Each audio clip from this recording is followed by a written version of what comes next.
Before cars even existed, before the internal combustion engine reshaped the modern world, one ruthless mastermind built an invisible, high-pressure iron blood vessel under the earth to bankrupt the most powerful empires of his era overnight.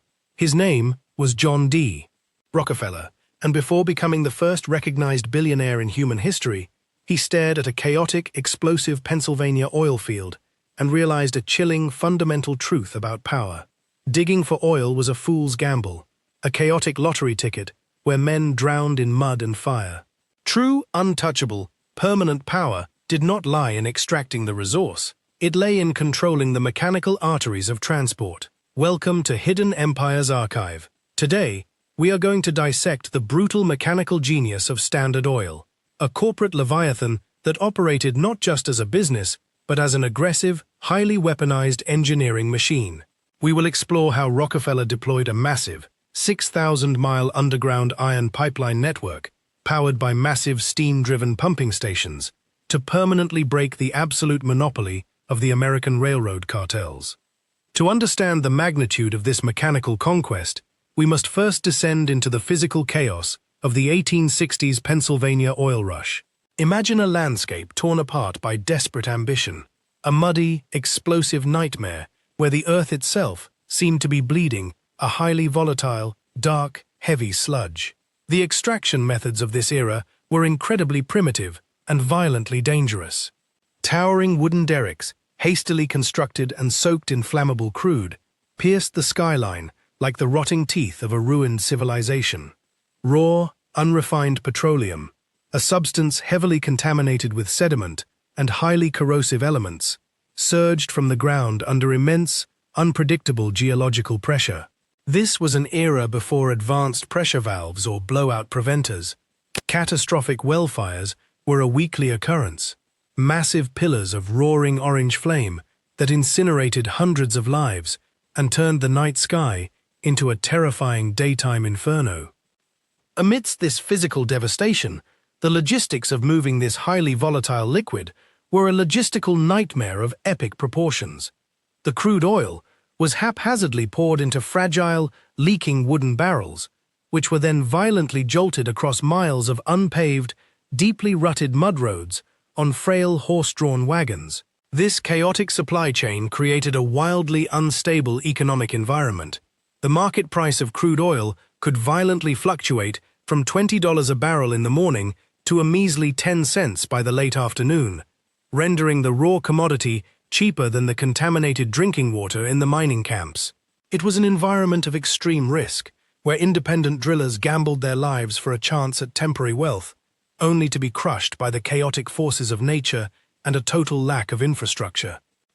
Rockefeller watched this chaotic frenzy with the cold, calculating precision of a master engineer analyzing a flawed machine. He recognized that the drillers, the men covered in mud and risking immolation, were not the ones who would inherit the earth. The true bottleneck, the absolute choke point of this burgeoning industry, was transportation. No matter how much oil a man pulled from the dirt, it was utterly useless unless it could be transported to a refinery, chemically processed into illuminating kerosene, and then shipped to the consumer. And in the late 19th century, the absolute masters of heavy industrial transport were the railroad cartels. These massive, multi-million-dollar locomotive empires held an absolute, unbreakable monopoly over the logistical arteries of the nation, and they ruthlessly squeezed independent refiners dry with exorbitant freight rates. To conquer this environment, Rockefeller engineered an economic weapon of mass destruction, a secret, highly classified corporate pact known as the South Improvement Company. This was not a standard business agreement. It was a brutal, cartel-level alliance forged in the dark between Standard Oil and the three most powerful railroad networks in the United States. Rockefeller approached the railroad barons, men who commanded massive fleets of steam locomotives, but were bleeding cash due to destructive price wars amongst themselves. He offered them a mechanical guarantee, a continuous, massive, and highly predictable daily volume of crude oil that would keep their massive freight trains running at maximum efficiency.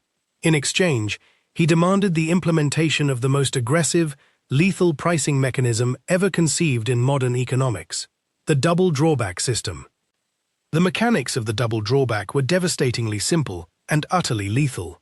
First, the railroad cartels would grant Standard Oil a massive, heavily discounted freight rate, drastically lowering Rockefeller's operational costs. But the true mechanical genius, the killing blow of this system, lay in the second clause.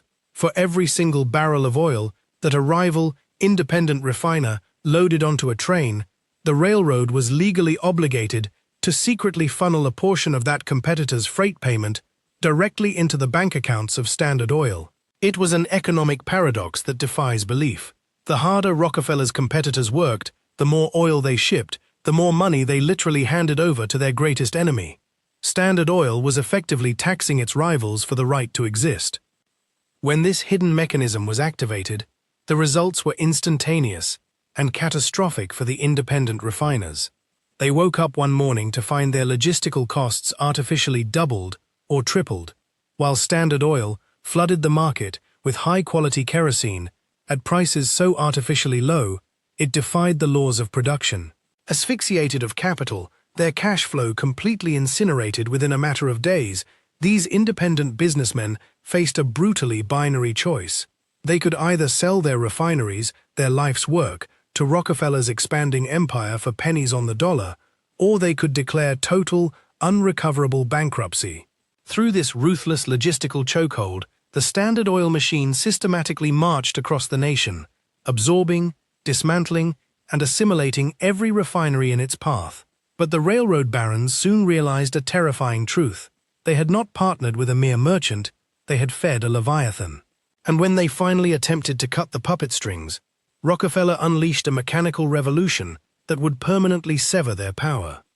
When the railroad cartels finally awoke from their financial stupor and realized they were nursing a leviathan that was rapidly devouring their entire industry, they attempted a desperate, final rebellion. They formed a new, aggressive alliance, drastically spiked their freight rates overnight, and threatened to instantly sever the logistical lifelines of Standard Oil. But they fundamentally underestimated the chilling, mathematically precise resolve of John D. Rockefeller. Faced with this coordinated, industry-wide blockade, he did not panic, nor did he send emissaries to negotiate a truce.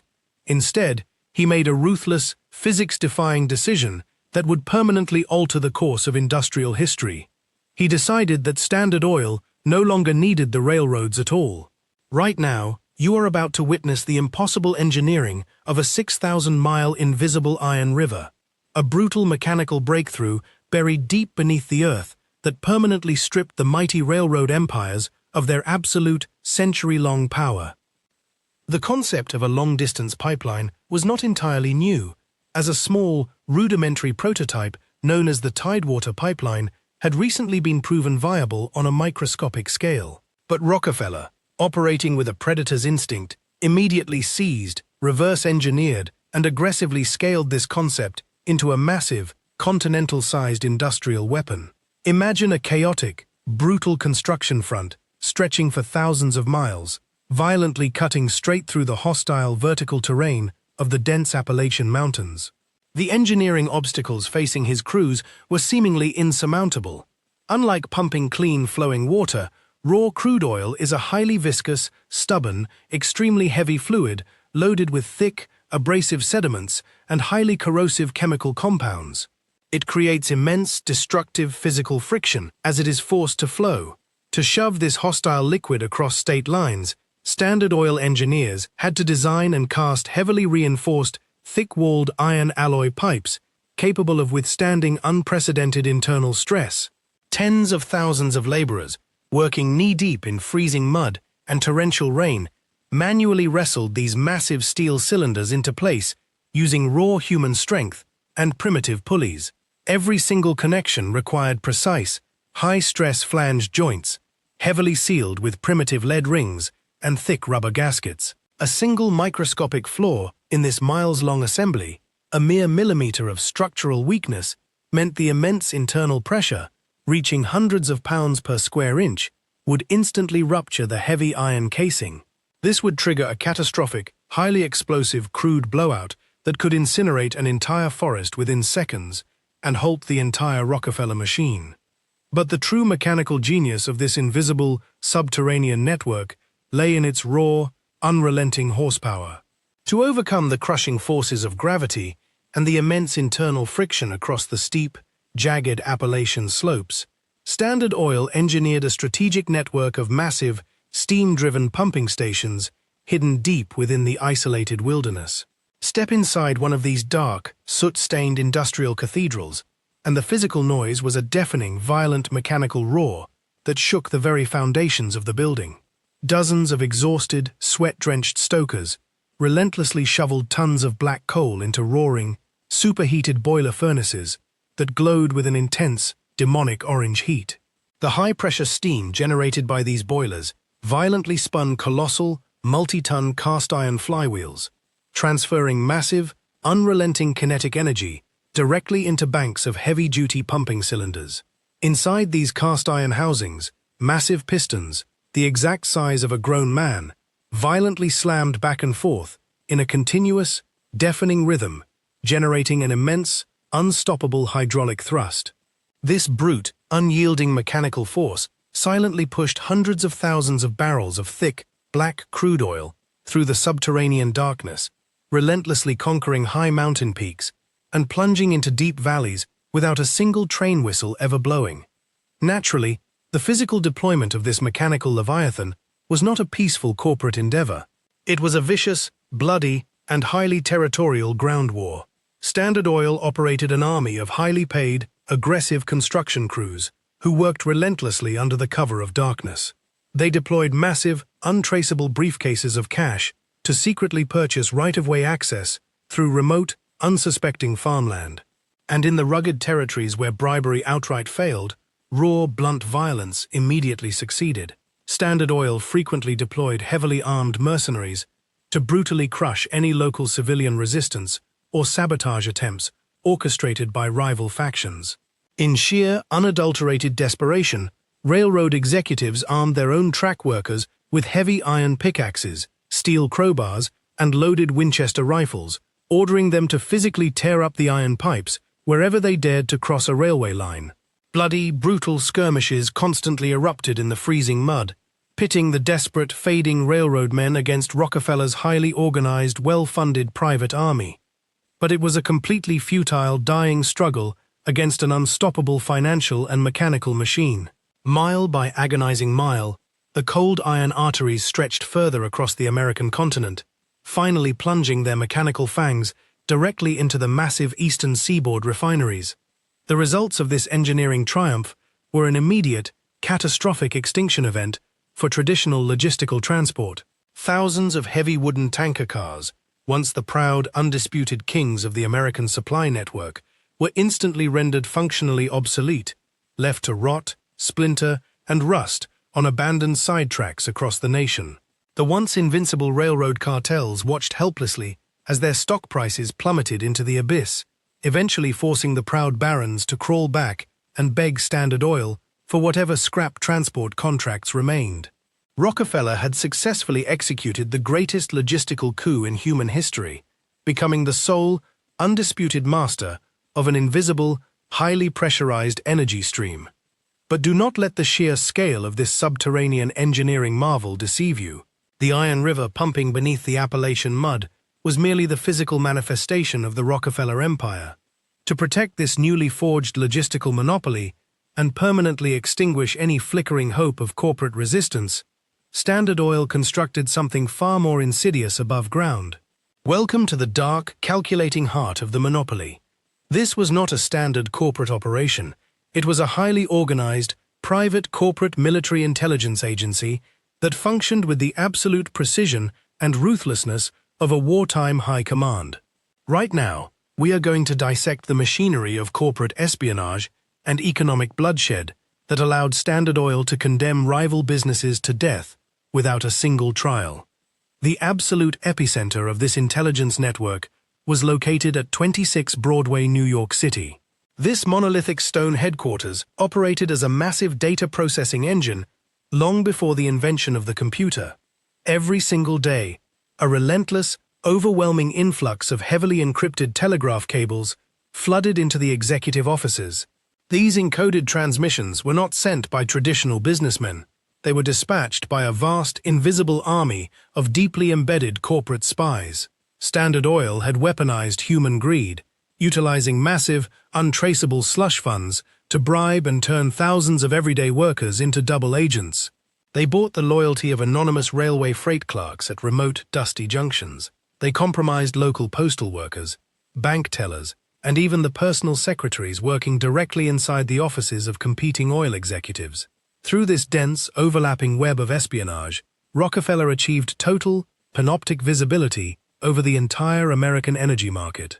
His analysts could track the movement of a single barrel of competitor crude oil in real time.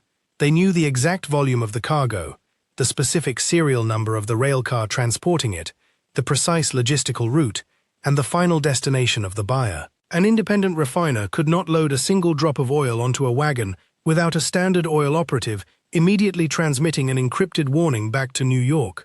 Every rival transaction was systematically intercepted, analyzed, and targeted for immediate economic destruction. And when an independent target was finally locked into the crosshairs of this intelligence machine, Standard Oil did not resort to peaceful negotiation or fair market competition. They activated a terrifying, highly physical tactical strike known as total logistical asphyxiation. Imagine the sheer terror of an independent refiner who has just poured his entire life savings into successfully processing a massive batch of high-grade illuminating oil. He stands on his loading dock, ready to ship his product and secure his family's future, only to be struck by a sudden, catastrophic reality. There is not a single wooden barrel available for purchase anywhere in the state. He frantically wires his suppliers, only to discover that the massive, invisible tentacles of Standard Oil have already moved through the market. Rockefeller's agents had quietly, systematically purchased every single white oak timber forest in the region. They had ruthlessly bought out the independent barrel-making factories and locked down exclusive, unbreakable contracts for the entire national supply of industrial sulfuric acid, a chemical absolutely critical for the final refining process. Standard Oil had effectively weaponized the physical supply chain itself. They turned the basic, mundane materials of production into highly restricted contraband. It did not matter if you possessed the highest quality petroleum on Earth. Without the heavy oak barrels to contain the highly volatile liquid, and without the corrosive acids to treat it, your product was utterly, hopelessly worthless. You were violently choked off at the source, forced to watch your financial reserves rapidly evaporate while your expensive factory machinery remained completely paralyzed by an artificially engineered shortage. However, the sheer, unadulterated brutality of Standard Oil reached its absolute apex when they deployed their ultimate weapon of mass corporate destruction, extreme predatory pricing. If a stubborn, defiant, independent refiner somehow managed to survive the supply chain asphyxiation and actually attempted to sell their oil in a specific local market, Rockefeller would immediately dispatch his specialized financial strike teams. These operatives did not carry firearms. They carried bottomless reserves of liquid capital and a singular, devastating mandate to annihilate the target by any means necessary. Upon entering the contested territory, Standard Oil would deliberately, aggressively slash the retail price of their own kerosene to an impossibly low margin. They priced their high-grade fuel far below the actual cost of production, and in some documented cases, they sold it cheaper than a barrel of clean drinking water. They deployed massive fleets of bright, intimidating red tanker wagons to rumble through the competitor's hometown, practically giving away pure illuminating oil to the public. The competitor's cash flow would instantly, violently freeze. Standard Oil could effortlessly absorb millions of dollars in localized, tactical losses by heavily subsidizing them with the massive, unassailable profits continuously generated from other regions where they already held absolute, unchallenged monopolies. This financial bloodbath would continue relentlessly, month after grueling month, until the competitor's capital was completely incinerated. Bank loans defaulted, heavy machinery was seized, and the broken, desperate owners were finally forced to unconditionally surrender. They would crawl to Standard Oil, begging Rockefeller to buy out their rusting, bankrupt refineries for mere fractions of their original value. This was the true, terrifying power of the machine. It was a highly optimized execution protocol that systematically erased hundreds of businesses from the map, but the Leviathan's hunger was far from satisfied. But the ultimate obstacle standing between John D. Rockefeller and absolute global supremacy was not a rival corporation, a defiant railroad baron, or even the United States government. The final, seemingly insurmountable barrier was a microscopic, foul-smelling chemical anomaly that threatened to bankrupt the entire subterranean empire he had so ruthlessly constructed. By the late 1880s, the traditional oil fields of Pennsylvania were beginning to show signs of exhaustion, forcing the industry to desperately search for new sources of subterranean energy. They struck what appeared to be the motherlode in the massive, untapped geological basins of Lima, Ohio. Millions upon millions of barrels of crude oil were discovered surging beneath the Midwestern soil, promising wealth beyond human comprehension. But there was a devastating catch that brought the entire industry to a grinding halt. This new crude was heavily contaminated with extreme levels of raw sulfur. The industry quickly dubbed it skunk oil. It was an absolute chemical nightmare. When this sulfur-rich crude was chemically processed and burned as illuminating kerosene, it did not produce a clean, bright flame. Instead, it choked the room with a thick, suffocating, highly toxic black smoke that smelled overwhelmingly of rotten eggs. Furthermore, the aggressive chemical properties of the sulfur were highly corrosive, rapidly eating away at the delicate brass and copper fittings of standard kerosene lamps, rendering them completely useless within days. It was utterly unsellable to the public. For the independent refiners, the Lima oil fields were a cursed, worthless wasteland. They abandoned their drilling rigs and left the highly corrosive sludge to rot in the ground. But Rockefeller, operating with a terrifying, calculated patience, saw not a curse, but the ultimate opportunity for absolute control. While the rest of the industry recoiled in disgust, Standard Oil activated its massive financial reserves and began aggressively buying up the condemned Ohio oil fields for literal pennies on the dollar. They constructed massive, sprawling above-ground storage tank farms, deliberately hoarding tens of millions of barrels of this foul, toxic sludge. The financial press mocked him, believing the great mastermind had finally lost his sanity by investing millions into a highly corrosive, worthless chemical waste product. But Rockefeller was merely waiting for his engineers to solve the impossible. He recruited a brilliant, highly unconventional chemist named Hermann Frasch, providing him with a blank check and a singular, absolute mandate: rip the sulfur out of the oil. What followed was a brutal, highly dangerous period of extreme temperature chemical engineering.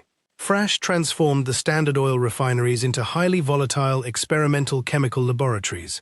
After months of highly explosive failures, he engineered a radical, heavy-duty distillation process that defied conventional science. The breakthrough involved injecting massive quantities of heavy copper oxide directly into the massive, superheated iron-boiling furnaces, alongside the highly volatile crude. Inside these roaring, pressurized cauldrons, subjected to immense thermal stress, a violent chemical reaction took place. The copper oxide acted as a powerful, aggressive magnet, chemically binding itself directly to the stubborn sulfur molecules. Through extreme thermal manipulation, Frasch successfully ripped the toxic elements away from the hydrocarbon chains, leaving behind a heavy residue of copper sulfide. The result was nothing short of industrial alchemy. The foul, heavily contaminated skunk oil was magically transformed into pure, clean-burning, odorless liquid gold. In a single stroke of chemical genius, Standard Oil had instantly weaponized the tens of millions of barrels of sludge they had hoarded for pennies, transforming a toxic wasteland into the most valuable energy reserve on the face of the planet. They now possessed an unlimited, effectively free supply of high-grade illuminating oil, while their competitors had absolutely nothing. Armed with this absolute, scientifically engineered monopoly, the Standard Oil machine violently broke out of the North American continent and aggressively expanded across the global stage. Rockefeller understood that to truly dominate the planet, he needed to control the oceanic logistical arteries just as ruthlessly as he controlled the subterranean pipelines. He commissioned the construction of massive, heavily armored, steel-hulled oil tankers, engineering a private merchant navy capable of transporting millions of gallons of highly flammable liquid across treacherous, storm-battered oceans. These massive iron leviathans crossed the Atlantic and the Pacific, deeply infiltrating foreign markets with the precision of a military invasion. Standard Oil rapidly established a terrifying, unchallenged global monopoly on artificial light. From the grand, sweeping boulevards of European capitals to the most remote, isolated villages in rural Asia, if a human being wanted to push back the darkness of the night, they were absolutely forced to burn Rockefeller's chemically engineered fuel. He had successfully commodified light itself, illuminating the entire planet long before the widespread adoption of the electric light bulb. But this massive, unprecedented centralization of global wealth and mechanical power was about to trigger the ultimate retaliation from the only entity on Earth capable of matching its sheer force.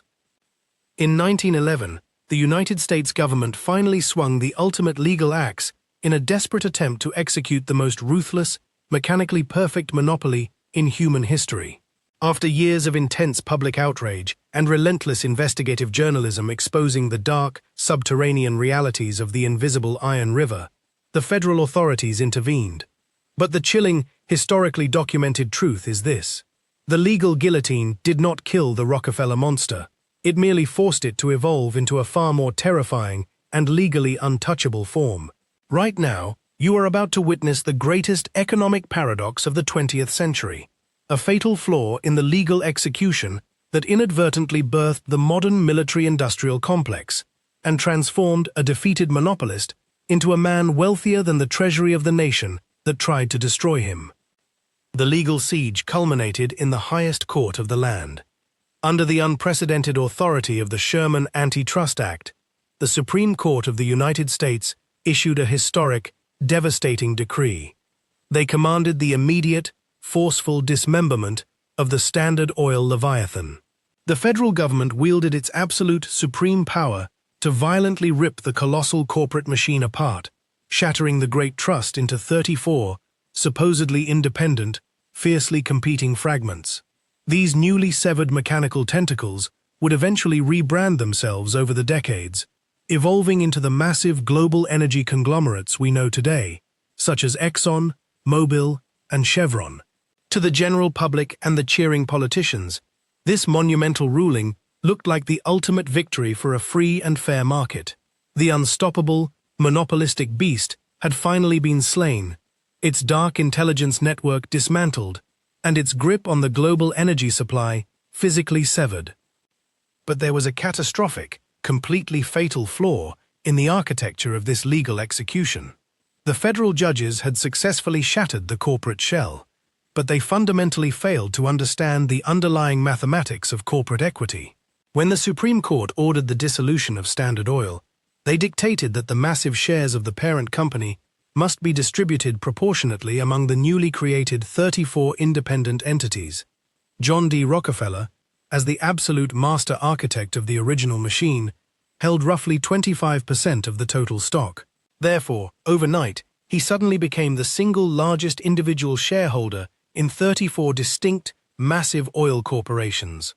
Simultaneously, a massive, highly explosive mechanical revolution was rapidly taking over the surface of the Earth, perfectly colliding with the shattering of the Rockefeller empire. At the exact moment the government split Standard Oil into pieces, a radical new mechanical invention was rolling off the automated, highly efficient assembly lines of Detroit, the mass-produced internal combustion engine. For decades, during the era of illuminating kerosene, raw gasoline had been considered a highly volatile, exceptionally dangerous, and utterly useless chemical waste byproduct of the crude oil refining process. It was so completely worthless that Standard Oil engineers routinely and secretly dumped millions of gallons of raw, explosive gasoline into rivers in the dead of night, simply to dispose of it. But suddenly, almost overnight, millions of automobiles flooded the unpaved streets of America. The internal combustion engine possessed an insatiable, roaring hunger for this exact, highly combustible liquid. This technological paradigm shift triggered a terrifying, unprecedented explosion in the global demand for refined petroleum. The 34 newly independent fragments of Standard Oil were no longer just selling artificial light for reading lamps. They were now the sole, exclusive providers of the literal chemical lifeblood required to power the entire modern, mechanized world. As the automobile industry experienced a violent, exponential boom, the stock values of these 34 splintered companies absolutely skyrocketed, multiplying in market capitalization at a rate that defied all traditional economic logic. When the news of the historic dissolution reached Rockefeller, he was famously playing a quiet game of golf. Upon hearing that his great, lifelong empire had just been officially dismantled by the highest court in the nation, he did not express a single ounce of panic. He simply turned to his playing partner and calmly offered a single, legendary piece of financial advice: buy Standard Oil. He knew precisely what the government had failed to realize. By forcing the monopoly to splinter, right at the exact dawn of the automotive and aviation age, the government had inadvertently unlocked the true, terrifying potential of his wealth. Within just a few short years, following the supposed destruction of his company, the combined, skyrocketing value of his shares across the 34 independent oil giants propelled his personal net worth into the stratosphere. John D. Rockefeller officially became the first recognized billionaire in human history. At the absolute peak of his financial power, he controlled a private, untouchable fortune that was equivalent to an astonishing 2% of the entire gross domestic product of the United States of America. To put that massive scale into perspective, no modern tech billionaire, no modern sovereign wealth fund has ever come close to holding that sheer percentage of the national economy. The United States government had attempted to completely shut down the machine, but all they had actually accomplished was optimizing its financial output. The subterranean, 6,000-mile iron pipeline network that Rockefeller built in the 1870s never truly died. It simply changed its legal name, dug itself deeper into the earth, and expanded its highly pressurized steel arteries across the entire planet. His ruthless mechanical blueprint laid the permanent, unbreakable foundation for the modern military-industrial complex. It proved that in the ruthless, unforgiving calculus of global supremacy, the entity that controls the physical logistics of energy will always dictate the fate of nations. The invisible machine survived, it thrived, and it continues to silently pump the dark blood of the global economy to this very day. If you want to uncover the dark, mechanical secrets behind the highly classified institutions that secretly rule our world, you must subscribe to Hidden Empires Archive. Hit the notification bell right now, because next time we are tearing apart a private corporate military that literally overthrew entire sovereign nations, built a high-tech naval fleet, and unleashed a wave of terror across a continent, all just to sell fruit. You absolutely won't want to miss it.